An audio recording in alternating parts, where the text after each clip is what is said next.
Hello everyone and welcome back to the channel. आप सबका channel पर बहुत बहुत स्वागत है। मित्रों, हम लोगों ने पढ़ाई शुरू की है स्टैंडर्ड्स ऑन ऑडिटिंग की। बेसिकली हम लोगों ने पढ़ाई शुरू की है engagement and quality control standards की, यानी इसमें आपके CA intermediate plus CA final इन दोनों लेवल पे जितने भी स्टैंडर्ड्स है वो वन बाय वन एकदम सीरियली हम लोग इस प्रोफेशनल बैच में कवर करने वाले हैं।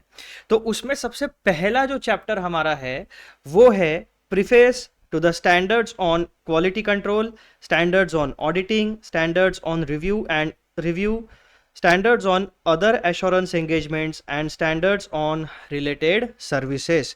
यानी कुल मिलाकर आपको CA intermediate and CA final दोनों लेवल पे मिला के कितने कैटेगरी ऑफ स्टैंडर्ड्स की पढ़ाई करनी है।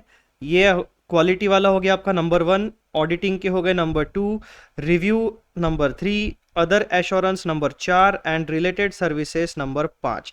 ठीक है, ये सीरियल नंबर 2 से लेकर सीरियल नंबर 5 तक जितने भी स्टैंडर्ड्स है इन्हें कहा जाता है आपके एंगेजमेंट स्टैंडर्ड्स। और ये नंबर 1 वाला जो है ये है स्टैंडर्ड ऑन क्वालिटी कंट्रोल। ये हर एक चार्टर्ड अकाउंटेंसी फर्म जो आईसीएआई के अथॉरिटी के अंदर प्रोफेशनल सर्विसेज प्रोवाइड करती है, सारे फर्म्स को, सारे सोल प्रोपराइटर्स को, सारे प्रैक्टिशनर्स को कंपलसरीली फॉलो करने पड़ते। तो कुल मिलाकर ब्रॉडली देखा जाए तो दो कैटेगरी है। पहला क्वालिटी कंट्रोल का स्टैंडर्ड जिसे हम एसक्यूसी के नाम से जानते हैं, और दूसरा कैटेगरी है एंगेजमेंट स्टैंडर्ड्स। एंगेजमेंट स्टैंडर्ड्स में 4 प्रकार के स्टैंडर्ड्स आपके आते हैं: auditing, review, assurance and related services. ये ब्रॉड कैटेगरीज हो गई और कुल मिलाकर 5 प्रकार के स्टैंडर्ड्स आपके पास हैं। तो इन सारे के सारे स्टैंडर्ड से रिलेटेड इंट्रोडक्टरी डॉक्यूमेंट को कहा जाता है preface to the standards on engagement and quality control standards. इस प्रीफेस में बहुत सारी ऐसी इंफॉर्मेशन है जो एज अ प्रोफेशनल आपको पता होनी चाहिए। एग्जाम पॉइंट ऑफ व्यू से इस डॉक्यूमेंट में सवाल आने के चांसेस, प्रोबेबिलिटी बहुत कम है, लेकिन आईसीएआई का कोई भी भरोसा नहीं है। हो सकता है कि, क्योंकि क्या होता है कि आपका 120 मार्क का लिमिटेड पेपर सेट होता है। 120 में से आपको 100 मार्क्स अटेंड करने हैं। 100 में से 60 आपको एग्जामिशन के लिए लगते हैं, 40 आपको पास होने के लिए लगते हैं। मैं ऑडिटिंग के पेपर के बारे में बात कर रहा हूँ। तो क्या होता है कि इंस्टीट्यूट का एग्जाम सेट करने का पैटर्न कैसे होता है, कभी किसी एक सेगमेंट के कॉन्सेप्ट चेक करता है, कभी एक सेगमेंट के, कभी, है ना, एक सेगमेंट, 2 सेगमेंट, 3 सेगमेंट। तो ऐसे पूरे कंप्लीट सिलेबस में से कौन से सेगमेंट के सवाल आपके क्वेश्चन पेपर में आ जाए, इसका हम सिर्फ प्रेडिक्शन कर सकते हैं गारंटी के साथ, एकदम कॉन्फिडेंस के साथ। कोई भी टीचर, कोई भी प्रोफेशनल आपको बता नहीं पाएगा अनलेस एंड अनटिल आईसीएआई आपको फोन करके बताएगा। तो ऐसे केस में क्या होता है कि हमें कंप्लीट सिलेबस पढ़ना पड़ता है। अब कंप्लीट सिलेबस पढ़ना चार्टर्ड अकाउंटेंसी के स्टूडेंट के लिए बहुत डिफिकल्ट होता है। क्यों डिफिकल्ट सिलेबस है? इसलिए नहीं, सिलेबस का वॉल्यूम बहुत ज़्यादा है, बहुत ज़्यादा क्वांटिटी है स्टडी मटेरियल की हमारे लिए। इनकम टैक्स एक्ट लंबा चौड़ा, जीएसटी लंबा चौड़ा, कंपनी लॉ लंबा चौड़ा, है ना। उसके बाद में अकाउंटिंग, एफआर, बापरे बापरे बापरे, एडवांस अकाउंटिंग बहुत बड़ा सब्जेक्ट, ठीक है। ऑडिटिंग लंबा चौड़ा सब्जेक्ट, चैप्टर्स भी पढ़ने आपको, प्लस आपके बहुत सारे एंगेजमेंट स्टैंडर्ड्स भी है।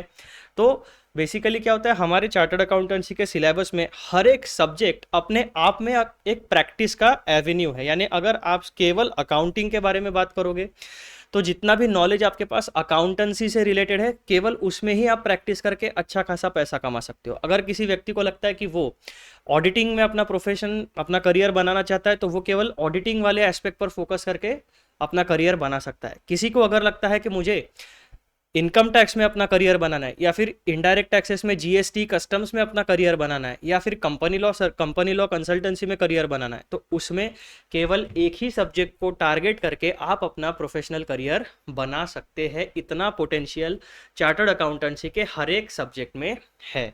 मैं आपको इंडस्ट्री की बात बता रहा हूँ। जो आप कॉर्पोरेट जॉब के लिए जाओगे तो कॉर्पोरेट जॉब में आपको, स्टूडेंट लाइफ में कैसा होता है, हर एक काम करने के लिए आपको, क्योंकि वो ट्रेनिंग पीरियड है तो हर एक काम आपको करने दिया जाता है। लेकिन कॉर्पोरेट में वैसा नहीं होगा। कॉर्पोरेट में आपका स्पेसिफिक जॉब प्रोफाइल होगा, स्पेसिफिक जॉब रोल होगा, उस जॉब रोल की स्पेसिफिक रिस्पॉन्सिबिलिटीज होगी, उतने पैरामीटर में, उतने स्कोप में आपको अपना फंक्शन कंप्लीट करना होता है। तो ऐसे केसेस में क्या होगा, सीए के जो स्टडी मटेरियल है वो तो आपके लिए काम के है, लेकिन जब आप प्रोफेशनल, जब आप लॉन्ग टर्म गेम सोचते हो, जब आप करियर के बारे में सोचते हो, तो आपको कंप्लीट सेट ऑफ स्टैंडर्ड्स, चाहे वो ऑडिटिंग के हो, चाहे वो इनकम कैलकुलेशन वाले स्टैंडर्ड्स हो, यानी इनकम टैक्स में जो स्टैंडर्ड्स होते हैं वो, चाहे वो कंपनी लॉ में इंडियन अकाउंटिंग स्टैंडर्ड्स हो, या फिर आईसीएआई के अकाउंटिंग स्टैंडर्ड्स हो, इंटरनल ऑडिटिंग के स्टैंडर्ड्स हो, लोकल बॉडीज़ के लिए जो स्टैंडर्ड्स होते हैं वो है, बहुत सारे डिफरेंट टाइप्स ऑफ स्टैंडर्ड्स है। तो स्टूडेंट लाइफ में आपका जो एनर्जी है वो बहुत ज़्यादा फ्रैगमेंट हो जाता है, लेकिन करियर जब आप फोकस करोगे तो स्पेसिफिकली जाओगे। तो वो प्रोफेशनल बैच का जो specific focus, specific guidance, clear cut guidance जो आपके लिए चाहिए वो आपको इस बैच में मिलेगा। यहाँ पर बोनस ये है कि ये बैच स्टूडेंट्स के लिए भी 100% फायदेमंद है, वैल्यू एडिशन करने वाली है, क्योंकि आपके CA intermediate plus CA final दोनों लेवल पे जो सिलेबस है वो हम सारे के सारे ऑडिटिंग स्टैंडर्ड्स यानी engagement and quality control standards यहाँ पे कवर कर रहे हैं। ये हो गई हमारी बेसिक बात। अब मैं आगे बढ़ता हूँ और हमारा जो लेक्चर का सीरीज है वो कंटिन्यू करता हूँ।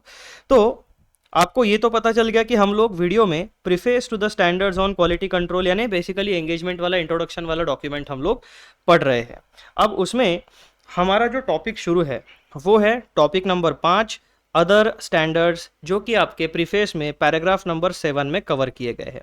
अब एज यूजुअल हम लोग क्या करेंगे, हम लोग जो इसका ओरिजिनल बेयर टेक्स्ट है उसको भी एक बार रेफर कर लेते हैं, ताकि हमारे आंखों के सामने सारी बातें क्लियर कट हो जाए। और एज अ प्रोफेशनल, हमें एज अ प्रोफेशनल खुद को ग्रूम करना है, तो डॉक्यूमेंट्स को किस तरीके से हैंडल करना है, इन्फॉर्मेशन को किस तरीके से प्रोसेस करना है, कहाँ से मुझे काम की चीज़ मिलेगी, अगर कोई क्लाइंट मेरे पास आता है तो किस तरीके से उसके क्वेश्चंस को हैंडल करना है, उसको सर्विस कैसे प्रोवाइड करना है, वो सारी चीज़ें हम धीरे धीरे डिस्कशन के थ्रू, पढ़ाई के थ्रू, प्रैक्टिकल डिस्कशन के थ्रू यहीं पर इसी बैच में सीखने वाले। रिगार्डिंग ऑडिटिंग, अब ऑडिटिंग की जब हम बात करते हैं तो हमें सारे सब्जेक्ट्स के बारे में बात करनी पड़ती है। अब ऑडिटिंग हो गया तो आपको इनकम टैक्स भी एप्लीकेबल हो जाएगा, जीएसटी भी एप्लीकेबल हो जाएगा। बेसिकली जब आप रीवेरिफिकेशन करोगे, रीचेकिंग करोगे, तो आप टैक्सेशन वाले ट्रांजैक्शन पोर्शन जो है उसको टैक्स का नॉलेज आपको चाहिए। जीएसटी का अगर आपको ऑडिट करना है तो जीएसटी का नॉलेज चाहिए। कंपनी लॉ कंप्लायंसेस का अगर आपको ऑडिट करना है तो उसका नॉलेज चाहिए। प्लस इस पूरे के पूरे सेट में फाइनेंशियल इन्फॉर्मेशन कॉमन होती है, तो फाइनेंशियल इन्फॉर्मेशन को ऑडिट अगर आपको करना है तो आपको अकाउंटेंसी का नॉलेज होना चाहिए। और इसी वजह से ऑडिट को कहा जाता है मल्टी डिसिप्लिनरी नेचर वाला सब्जेक्ट। यानी एक ऑडिटिंग के सब्जेक्ट को अगर आपको मास्टर करना है तो बहुत सारे डिफरेंट सब्जेक्ट्स का बेसिक नॉलेज भी आपको और to some extent expertise knowledge भी आपको होना चाहिए। तो मित्रों, अब इस वीडियो में हम लोग कौन सा वाला टॉपिक हमारा कवर करने वाले थे, टॉपिक नंबर 1 2 3 4 5 अदर स्टैंडर्ड्स वाला हम कवर कर रहे थे ना। चलो उसके बारे में बात करते हैं। जी हाँ, पैराग्राफ नंबर 7 अदर स्टैंडर्ड्स। तो जैसा कि मैंने ओरिजिनल डॉक्यूमेंट में आपको लेके आ गया हूं मैं, टॉपिक नंबर 1 2 3 4 और ये टॉपिक नंबर 5 अदर स्टैंडर्ड्स हमें मिलेगा पैराग्राफ नंबर 7 में। आओ जी, देखो पैराग्राफ नंबर 7 आपका इतना लेंथ है, बहुत बड़ा नहीं है, बस इसको अच्छे तरीके से पढ़ेंगे और इसके जो की पॉइंट्स है उन की पॉइंट्स को हम पहले आइडेंटिफाई करेंगे, फिर टेक्स्ट को पढ़ेंगे एंड देन डिटेल एक्सप्लेनेशन को हम लोग पढ़ने वाले हैं। ठीक है जी, आ जाओ।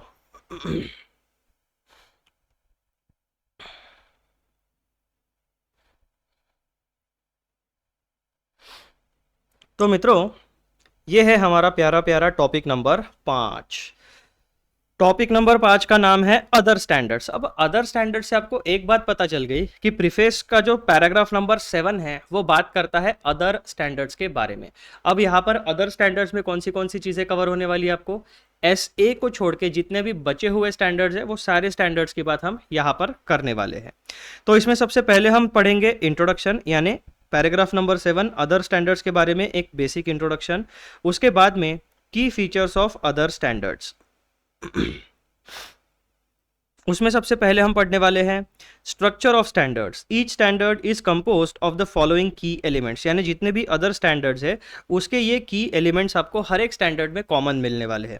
Objectives, requirements, application and explanatory material and different types of examples to clarify the situation, और सिचुएशन को हैंडल किस तरीके से करना है उसका नॉलेज आपको प्रदान करने के लिए एग्जाम्पल्स को डिज़ाइन किया गया है। ठीक है। पॉइंट नंबर 2 में हम पढ़ने वाले हैं role of introductory material and definitions. हर एक स्टैंडर्ड में आपको इंट्रोडक्टरी मटेरियल मिलेगा, हर एक स्टैंडर्ड में आपको की टर्म्स मिलेंगे, उन की टर्म्स की डेफिनेशंस मिलेंगी। यहाँ पर हम लोग क्या पढ़ने वाले हैं, इंट्रोडक्टरी मटेरियल, डेफिनेशंस एंड जहाँ पर भी एप्लीकेबल होगा वहाँ पर आपके ओरिजिनल टेक्स्ट में एग्जाम्पल्स प्रोवाइड किए गए और नोट्स में भी। फिर तीसरा पॉइंट हमें क्या पढ़ना है यहाँ पर अदर स्टैंडर्ड्स वाले पैराग्राफ नंबर 7 में, role of appendices in standards. अब क्या होता है, एक मेन डॉक्यूमेंट होता है, उसमें अपेंडाइसेस होते हैं, उसमें सप्लीमेंट्री मटेरियल होता है। तो अपेंडाइसेस का रोल क्या होता है स्टैंडर्ड्स के केस में, अदर स्टैंडर्ड्स के केस में, it is a part of a standard, purpose and usage क्या होता है उसका, एंड एग्जाम्पल हम यहाँ पर भी देखेंगे। Point number 4, reading standards in context, contextual understanding, limitations of applicability and example.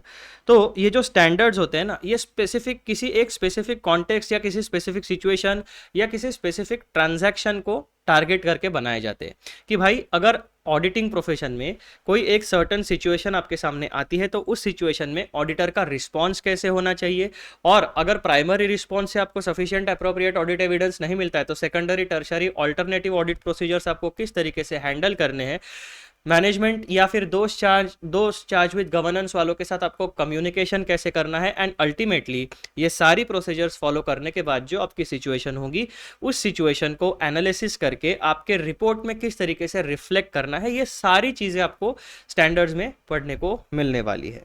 तो इसे कहा जाता है कॉन्टेक्चुअल अंडरस्टैंडिंग। सिनारियो समझो, सिनारियो की क्या रिक्वायरमेंट्स है, उस रिक्वायरमेंट के हिसाब से स्टैंडर्ड्स में दी गई प्रोसीजर्स को फॉलो करो, sufficient appropriate audit evidence gather करो and so on. Limitations of applicability. अब देखो स्टैंडर्ड्स बहुत सारे होते हैं, हर एक स्टैंडर्ड हर एक सिचुएशन में एप्लीकेबल होगा ऐसी बात नहीं है।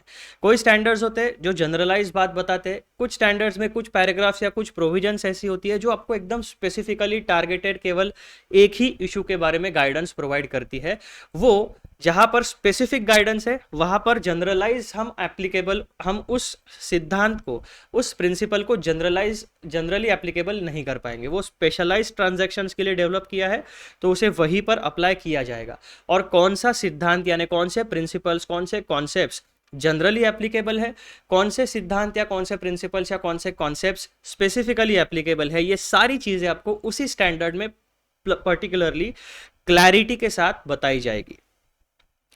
इस वजह से हमें ज़्यादा चिंता करने की बात नहीं, जैसा स्टैंडर्ड में बताया है वैसा ही हमें फॉलो करना है। और उसके कुछ सर्टन एग्जांपल्स, बेसिकली इन दोनों पॉइंट्स को समझने के लिए हम कुछ एग्जांपल्स देखेंगे। फिर जो अदर स्टैंडर्ड्स हमारे होते हैं apart from standards on auditing, उसके प्रैक्टिकल इम्प्लीकेशंस क्या है। तो हमारे जैसे प्रोफेशनल्स यानी जो ICAI के मेंबर्स होते हैं, आप अभी स्टूडेंट हो, आगे चल के आप प्रोफेशनल बनोगे, CA की एग्जाम पास करोगे, ठीक है, या तो आप जॉब में जाओगे या तो आप मेंबरशिप लोगे, सर्टिफिकेट ऑफ प्रैक्टिस लोगे और प्रैक्टिस करोगे, या फिर आप खुद का बिजनेस करोगे। बहुत सारे options as a chartered accountant आपके सामने होते हैं। तो अगर आप ICAI से जुड़ते हो, ICAI की मेंबरशिप लेते हो और ICAI के अथॉरिटी के अंदर साइनिंग अथॉरिटी अगर आप हासिल करके कुछ सर्विसेज प्रोवाइड करते हो तो ऐसे टाइम पे आपको कहा जाएगा प्रोफेशनल। अब इतना तो आपको समझ में आता है। तो प्रोफेशनल्स के लिए अदर स्टैंडर्ड्स का क्या इंप्लीकेशन होगा, किस तरीके से उन्हें फॉलो करना है, क्या उन्हें वैल्यू एडिशन मिलेगी, कौन से रिस्ट्रिक्शंस उनके ऊपर आने वाले हैं, कौन सा मैंडेटरी कंप्लायंस आने वाला है, ये सारी बातें प्रैक्टिकल इंप्लीकेशंस में हम लोग देखेंगे। फिर जो CA फर्म्स होती है, जो प्रोफेशनल सर्विसेज देती है, उनके लिए क्या इंप्लीकेशंस होगा, और फॉर स्टेक होल्डर्स यानी जो बिजनेस एंटिटी है प्लस जो internal and external users of information है, उनके लिए क्या प्रैक्टिकल इंप्लीकेशंस होने वाला है इन अदर स्टैंडर्ड्स का, ये हम यहाँ पे पढ़ने वाले हैं। और एट द एंड पूरे के पूरे डिस्कशन का एक छोटा सा प्यारा सा समरी यानी कंक्लूजन, यानी हम टॉपिक को कंक्लूड करेंगे। तो आई होप कि आपको जो इंट्रोडक्शन मैंने पहले प्रोवाइड किया, कंटेंट का एक वॉक थ्रू प्रोवाइड किया, आपको अच्छे से क्लैरिटी आ गई है कि हम अदर स्टैंडर्ड्स में क्या क्या डिस्कशन करने वाले हैं। अब मैं आपको एक और बार अपने हेडिंग के ऊपर लेके चलता हूँ। 5 प्रकार के स्टैंडर्ड्स है, क्वालिटी कंट्रोल, ऑडिटिंग, ठीक है। तो अदर स्टैंडर्ड जब भी हम बात करेंगे तो क्वालिटी कंट्रोल और ऑडिटिंग इसको आपको छोड़ देना है। अदर स्टैंडर्ड में आप क्या आएंगे, review, other assurance and related services, ठीक है। तो ये बात आपको ध्यान में रख के चलना है। अब हम लोग आते हैं पैराग्राफ नंबर 7 के डिटेल्ड कंटेंट के ऊपर। आ जाओ जी, अब हम शांति से क्या करेंगे, पैराग्राफ 7 की ओरिजिनल टेक्स्ट को पढ़ते हैं।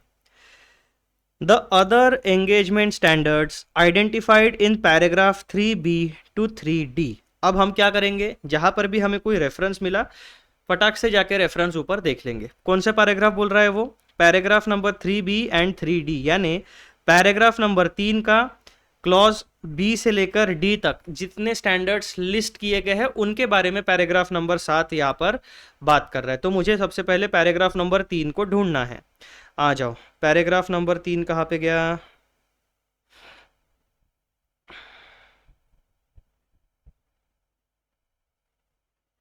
ये लो जी, ये आ गया हमारा पैराग्राफ नंबर 3। तो बी, सी एंड डी कौन से स्टैंडर्ड्स है, standards on review engagement that means SRE, standards on assurance engagement that is SAE, standards on related services that is SRS। SRE, SAE and SRS इन्हें हम other standards में cover कर रहे हैं। आ जाओ वापस ओरिजिनल टेक्स्ट के ऊपर। The other engagement standards identified in paragraph 3B to 3D as well as standards on quality control referred to in paragraph number 4 ordinarily contain objectives and requirements. Requirements are expressed in standards using shall, यानी जहां पर आपको ऐसा statement मिलेगा the auditor shall, तो यहां पर क्या हो गया, उस पर्टिकुलर स्टैंडर्ड की रिक्वायरमेंट है कि ऑडिटर को किस तरीके से बिहेव करना है, किस तरीके से रिस्पॉन्ड करना है, किस तरीके से ऑडिट प्रोसीजर को डिजाइन करके इंप्लीमेंट करना है, यहाँ यानी वहां पर इंस्ट्रक्शन दिया गया है। The other engagement standards identified in paragraph number 3B to 3D as well as standards on quality control referred to in paragraph number 4 ordinarily contain objectives and requirements and related guidance in the form of application and other explanatory material। तो standard का जो content है उस content के बारे में यहाँ पर डिस्क्रिप्शन दिया है। अदर स्टैंडर्ड्स और क्वालिटी कंट्रोल स्टैंडर्ड्स, इनमें जनरली क्या क्या कवर किया जाएगा, ऑब्जेक्टिव्स एंड रिक्वायरमेंट्स कवर किए जाएंगे। जहां पर भी रिक्वायरमेंट्स होंगे वहां पर शैल वर्ड यूज किया जाता है। उसी के साथ साथ objectives, requirements and related guidance, ये तीन मेजर चीजें आपको हर एक other engagement standards and quality control standard में मिलने वाली है। ये जो रिलेटेड गाइडेंस है ये आपको मिलेगा application and other explanatory material के हेडिंग के अंदर।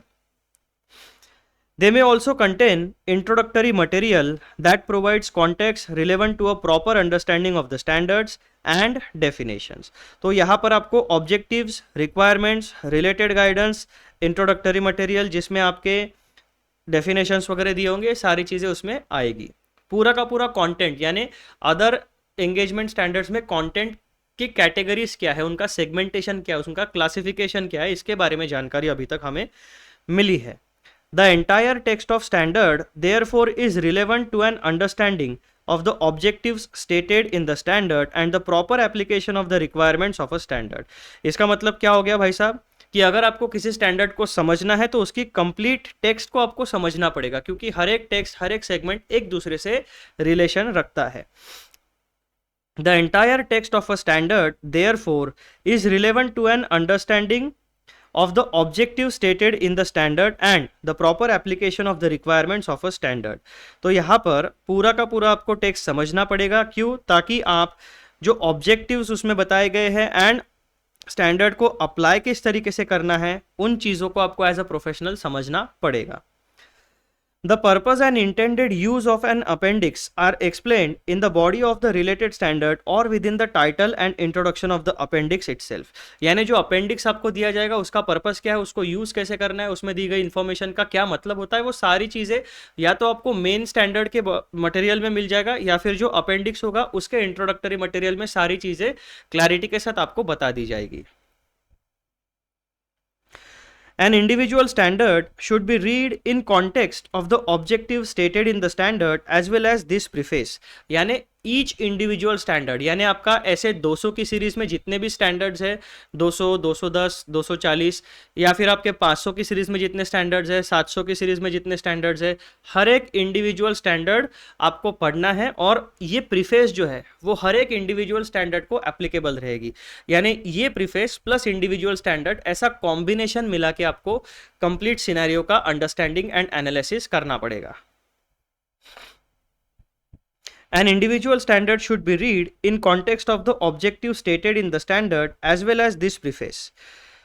Any limitation of the applicability of a specific standard is made clear in the standard itself. यानी अगर मैंने जो आपको बोला था ना, general principles and specific principles, तो जनरल प्रिंसिपल्स पूरे कहीं पे भी आप अप्लाई कर सकते हो उनको अडॉप्ट करके, और स्पेसिफिक जो रहेगा वो केवल एक स्पेसिफिक इशू के लिए है आप अप्लाई कर पाओगे, अदर इश्यूज में उसकी एप्लीकेबिलिटी इन जनरल नहीं रहेगी। तो यहाँ पर अदर स्टैंडर्ड्स का क्या स्टेटस है, उनमें किस तरीके का कॉन्टेंट आपको मिलेगा, उनमें एप्लीकेबिलिटी कैसे रहेगी, उनको समझना किस तरीके से है, उनको पढ़ना किस तरीके से है, ये सारी बातें आपको पैराग्राफ नंबर 7 में बताई गई है। अब आ जाओ पैराग्राफ नंबर 7 के की पॉइंट्स जो है उनको हम डिटेल में समझते हैं। तो भाई साहब सबसे पहले हम एक्सप्लेनेशन में इंट्रोडक्शन पढ़ेंगे। This section explains the structure, content and application of engagement standards on review engagement, standards on assurance engagement, standards on related services and standards on quality control। यानी केवल और केवल स्टैंडर्ड्स ऑन ऑडिटिंग को छोड़ के paragraph number 7 सारे standards को apply करेगा। ऐसे को क्यों छोड़ना है, क्योंकि ऐसे वाला जो है हमने इसके पहले वाले पैराग्राफ में सेपरेटली कवर किया है। तो पैराग्राफ नंबर 7 का इंट्रोडक्शन आपको समझ गया। This section explains the structure, content and application of other engagement standards and standard on quality control. तो ये जो अदर एंगेजमेंट स्टैंडर्ड्स है and standard on quality control है, उनका स्ट्रक्चर, कंटेंट एंड एप्लीकेशन, इन तीन चीज़ों के बारे में पैराग्राफ नंबर 7 बात करता है।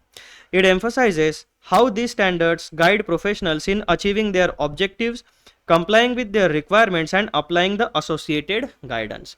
तो हमारे लिए पैराग्राफ नंबर 7 समझना ज़रूरी क्यों है, क्योंकि भाई साहब एज अ प्रोफेशनल हमारे कुछ ऑब्जेक्टिव्स होते हैं और हमें लिमिटेड टाइम और रिसोर्सेस में उन ऑब्जेक्टिव्स को फुलफिल करना होता है, क्योंकि वो हमारा प्रोफेशनल कमिटमेंट है। तो जहाँ पर हमारे पास लिमिटेड फाइनेंशियल रिसोर्सेस है प्लस लिमिटेड टाइम है, ऐसे सिनेरियोज में हमें एक स्ट्रक्चर्ड गाइडेंस की ज़रूरत पड़ती है। ठीक है, और वो स्ट्रक्चर्ड गाइडेंस हमें engagement and quality control standards में मिलता है। It emphasizes how these standards guide professionals in achieving their objectives, complying with requirements and applying associated guidance। तो पैराग्राफ नंबर 7 का इंट्रोडक्शन हमने समझ लिया कि भाई साहब पैराग्राफ नंबर 7 बात करता है स्ट्रक्चर, कंटेंट एंड एप्लीकेशन के बारे में, और उसी के साथ साथ एक प्रोफेशनल को एक स्ट्रक्चर्ड गाइडेंस प्रोवाइड करता है ताकि वो अपने ऑब्जेक्टिव्स को सही तरीके से अचीव कर पाए।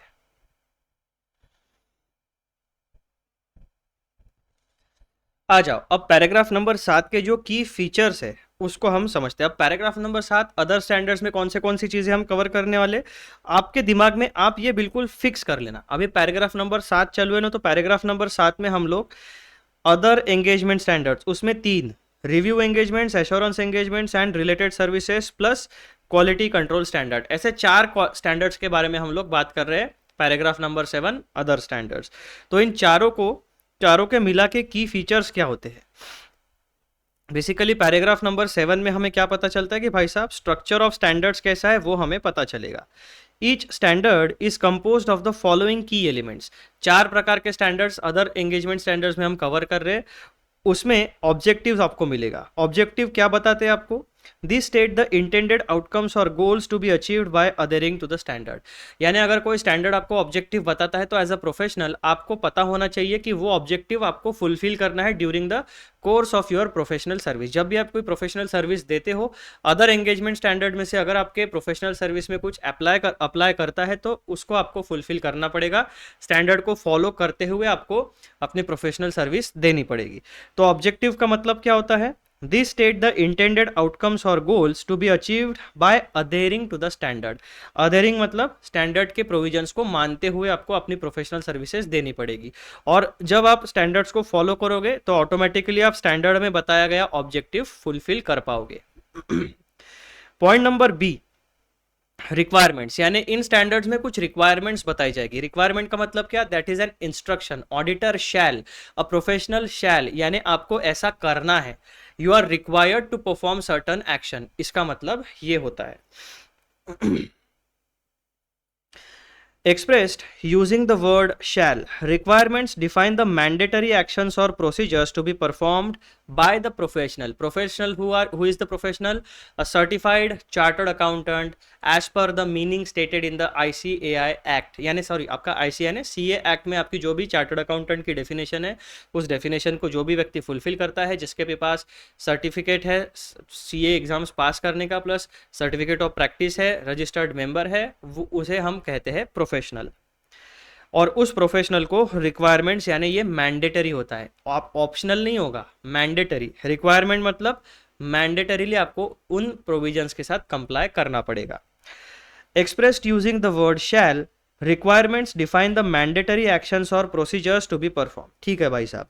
अब दूसरा point, they are non-negotiable and must be complied with to fulfill the purpose of the standard, यानी जो ऑब्जेक्टिव बताया गया है उस ऑब्जेक्टिव को फुलफिल करने के लिए भाई साहब आपको रिक्वायरमेंट्स को मैंडेटरीली फॉलो करना पड़ेगा। दीज आर नॉन नेगोशिएबल, इसमें कोई ऑल्टरनेटिव प्रोसीजर आप नहीं कर पाओगे, जो बताया है उसी तरीके से आपको काम करना पड़ेगा। फिर point number C, application and explanatory material. अब ये एक्स्ट्रा गाइडेंस होता है टू प्रोवाइड फर्दर क्लैरिटी।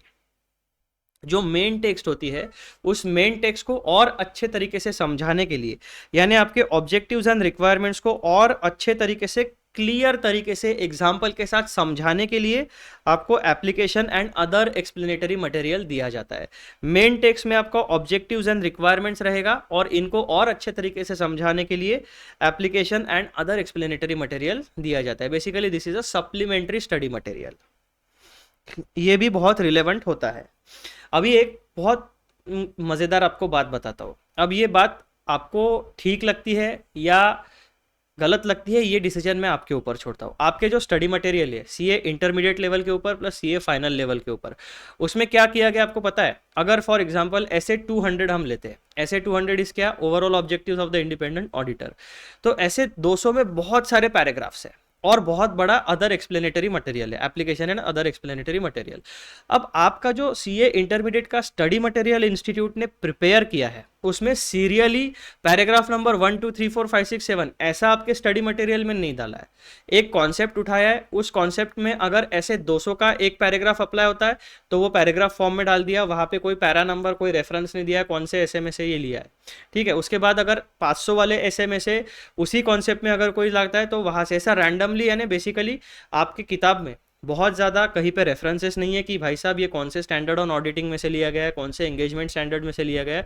एक कॉन्सेप्ट है वो प्रिपेयर कर लिया, जब आप मैपिंग करोगे तो आपको एक ही कॉन्सेप्ट में 10-12 एसए का भी रेफरेंस मिल जाएगा, या ऐसा होगा कि आपको आप ढूंढ ही नहीं पाओगे। तो क्या हुआ है, बहुत उन्होंने आपके जो engagement and quality control standards है उसमें से रैंडम चीज़ें उठाई है जो इंस्टीट्यूट के स्टडी मटेरियल बनाने वालों को लगा कि रिलेवेंट है, वो उन्होंने उठाया और एक कॉन्सेप्ट में डंप कर दिया है।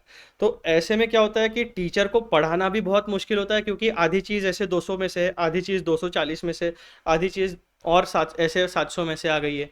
फिर क्या होता है कि वो एक पैराग्राफ बताने के लिए उसके अगल बगल वाले 2-3 पैराग्राफ बताने पड़ते हैं, एक सिनेरियो बताना पड़ता है। ऐसा रैंडमली अगर आप कोई भी कॉन्सेप्ट छोड़ोगे तो वो एक कॉन्सेप्ट बताने से नहीं होता है। उस कॉन्सेप्ट को समझाने के लिए उस कॉन्सेप्ट का जो इकोसिस्टम है उससे रिलेटेड जितने भी जुड़े हुए कॉन्सेप्ट है, जब वो कॉन्सेप्ट हम पढ़ाएंगे तब उसके साथ वो रिलेटेड कॉन्सेप्ट पढ़ाने के बाद ही स्टूडेंट के दिमाग में क्लैरिटी आती है। And this is a practical fact.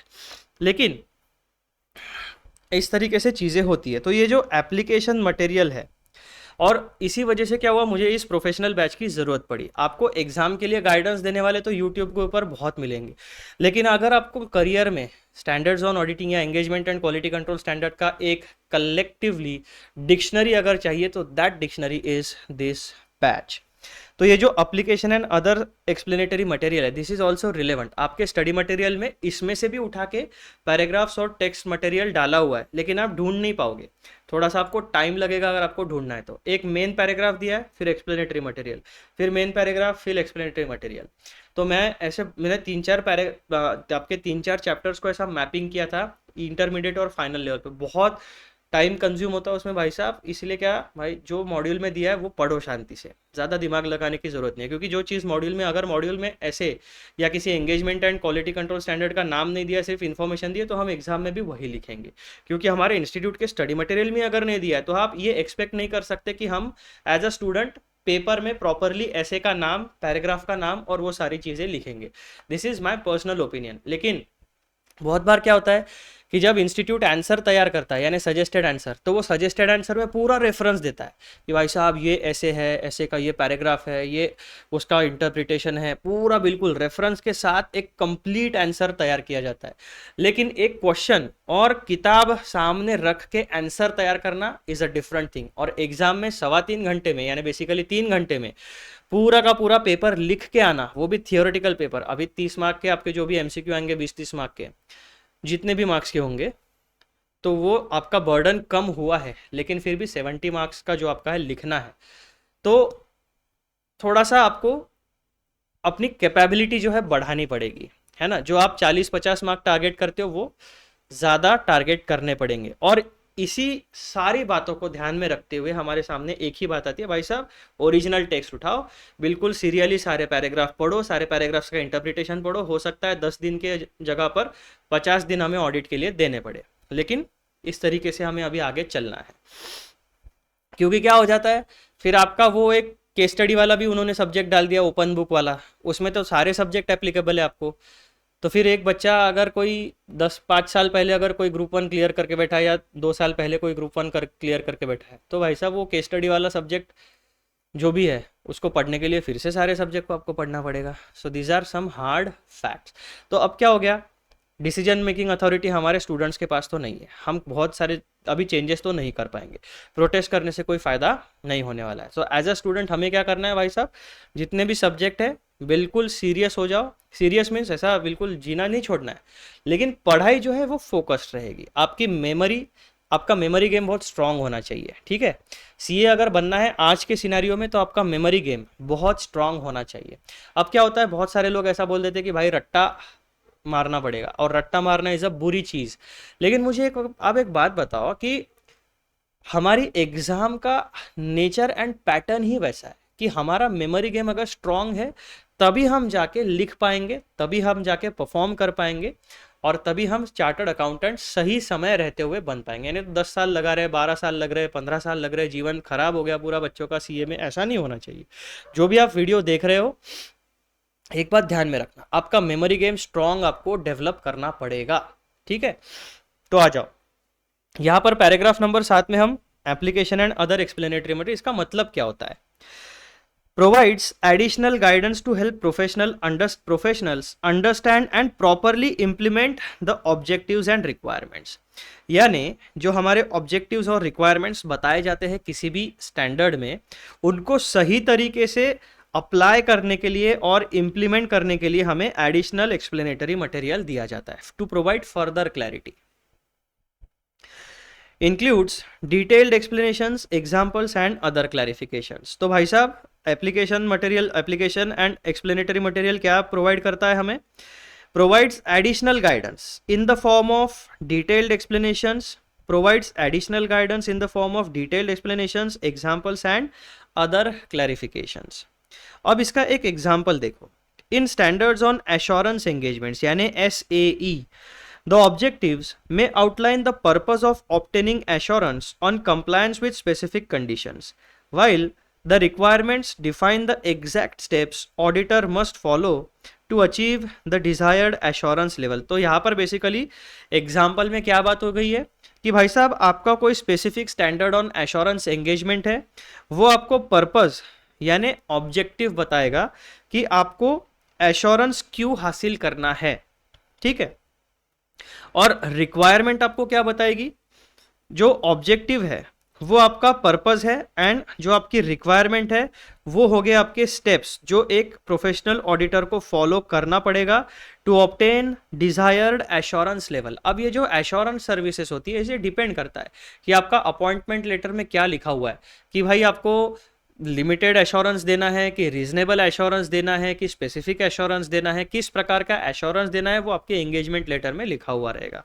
अब ये जो एग्जाम्पल है, ये एग्जाम्पल डेवलप किया गया है आपको objectives, requirements and application material इनको समझाने के लिए।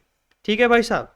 तो इस तरीके से आपका की फीचर्स में का पॉइंट नंबर 1 जो होता है स्ट्रक्चर ऑफ द स्टैंडर्ड, यानी स्टैंडर्ड के अंदर कंटेंट क्या मिलेगा आपको, मोटा मोटी objectives, requirements, application and other application and explanatory material. Majorly in 3 categories में आपके सारे के सारे स्टैंडर्ड्स में कंटेंट को डिवाइड किया गया है। Role of introductory material and definitions. अब हर एक स्टैंडर्ड में कुछ ना कुछ इंट्रोडक्टरी मटेरियल होता है, कुछ टर्म्स की, इंपॉर्टेंट टर्म्स की डेफिनेशंस होती है। तो ये इंट्रोडक्टरी मटेरियल एंड डेफिनेशंस क्यों दी गई है, इनका रोल क्या है, वो यहाँ पर देखो। इंट्रोडक्टरी मटेरियल का क्या पर्पज होता है, रोल क्या होता है, provides context for understanding the purpose and scope of the standard. It ensures that professionals comprehend the environment and situations in which the standard is applicable. अब आपको किसी ने as a professional auditor, as a professional chartered accountant काम provide किया, आपको engagement provide किया, आपका appointment letter दिया है, तो सबसे पहले आपको समझना पड़ेगा ना भाई साहब, एज अ प्रोफेशनल आपको क्या काम करना है। फाइनेंशियल स्टेटमेंट का ऑडिट है, या फिर आपका कंपनी लॉ के अंडर स्टैट्यूटरी ऑडिट है, या फिर आपको टैक्स ऑडिट करना है, या फिर आपको जीएसटी ऑडिट करना है, कि आपको कस्टम्स ऑडिट करना है, या फिर आपको फाइनेंशियल स्टेटमेंट्स का रिव्यू प्रोवाइड करना है, साइन करना है, क्योंकि वो उन्हें लोन सैंक्शन करने के लिए भाई साहब किसी बैंक में देना है, या फिर आप प्रोजेक्ट फाइनेंस का रिपोर्ट बना रहे हो, आपका काम किस तरीके का है, सारी चीजें उसके ऊपर डिपेंड करती है। और इसीलिए एज अ प्रोफेशनल आपको सबसे पहले scope of engagement, type of engagement, purpose of engagement, nature of engagement, यानी पूरे के पूरे प्रोफेशनल सिनेरियो का आपको अंडरस्टैंडिंग होना चाहिए। प्रोफेशनल सिनेरियो का अंडरस्टैंडिंग होने के बाद फिर आप डिसाइड कर पाओगे engagement and quality control standard में से कौन से स्टैंडर्ड्स एप्लीकेबल है, उन स्टैंडर्ड्स में कौन से ऑब्जेक्टिव्स है, कौन से रिक्वायरमेंट्स है, और कौन से स्टेप्स आपको फॉलो करने हैं ताकि आप अपना प्रोफेशनल ऑब्जेक्टिव फुलफिल कर पाओ। तो इंट्रोडक्टरी मटेरियल आपको क्या प्रोवाइड करेगा, कॉन्टेक्स्ट प्रोवाइड करेगा to get the overall understanding कि कौन सा स्टैंडर्ड कौन से सिचुएशन में एप्लीकेबल होने वाला है। डेफिनेशंस क्लैरिफाइज की terms used in standard helping to eliminate ambiguity in interpretation and application. अब जहां पर भी हम प्रोफेशनल सर्विसेज की बात करते हैं वहां पर क्या होता है, स्टैट्यूट्स होता है, रेगुलेशंस होते हैं, कंप्लायंसेस होते हैं, ट्रांजैक्शंस होते हैं। तो ऐसे केस में जो फाइनेंशियल, नॉन फाइनेंशियल इन्फॉर्मेशन होती है, फाइनेंशियल इन्फॉर्मेशन होती है, and legal and regulatory language होती है, इन सारी इन्फॉर्मेशन का इंटरप्रिटेशन हमें करना पड़ता है। इंटरप्रिटेशन करने के लिए क्या होगा कि अगर आप 5 अलग अलग लोगों को हायर करोगे तो हर एक व्यक्ति अपने समझ के हिसाब से उस इंफॉर्मेशन को इंटरप्रेट करेगा और उसका मीनिंग निकालेगा।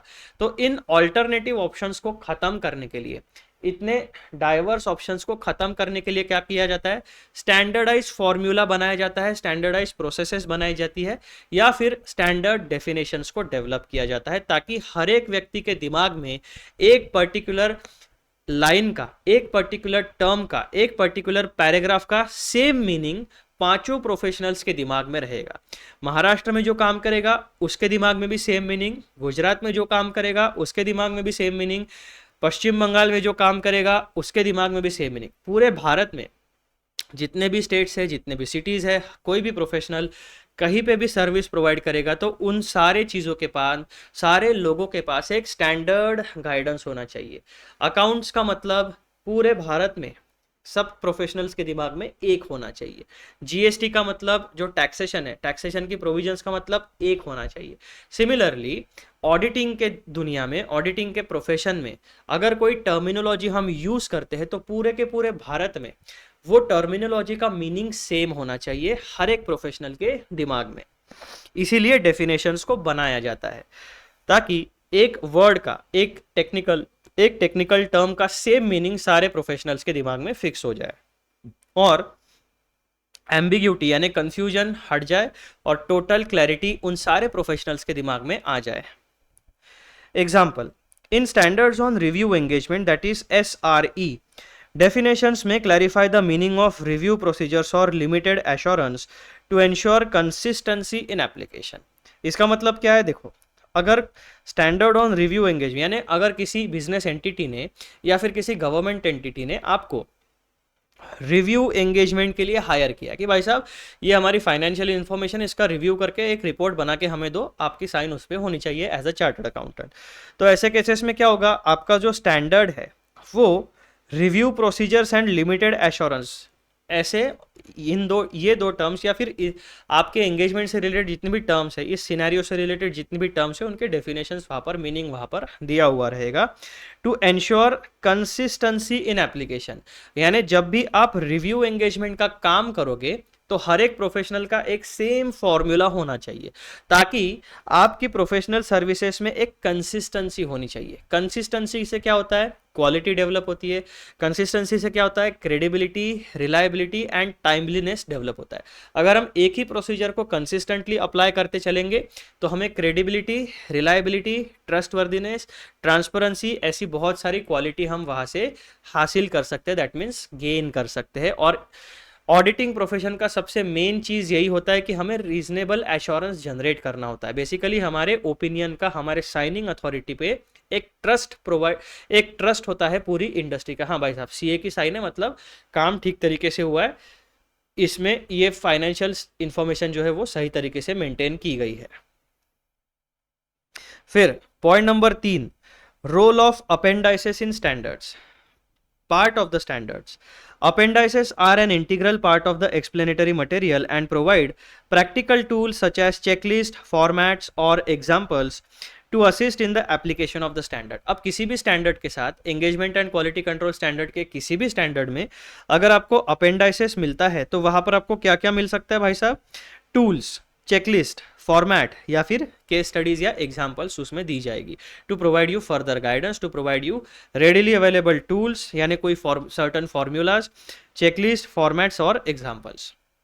Purpose and usage. अपेंडाइसेस का पर्पस क्या है, उनमें दी गई इंफॉर्मेशन को आप यूज किस तरीके से करोगे।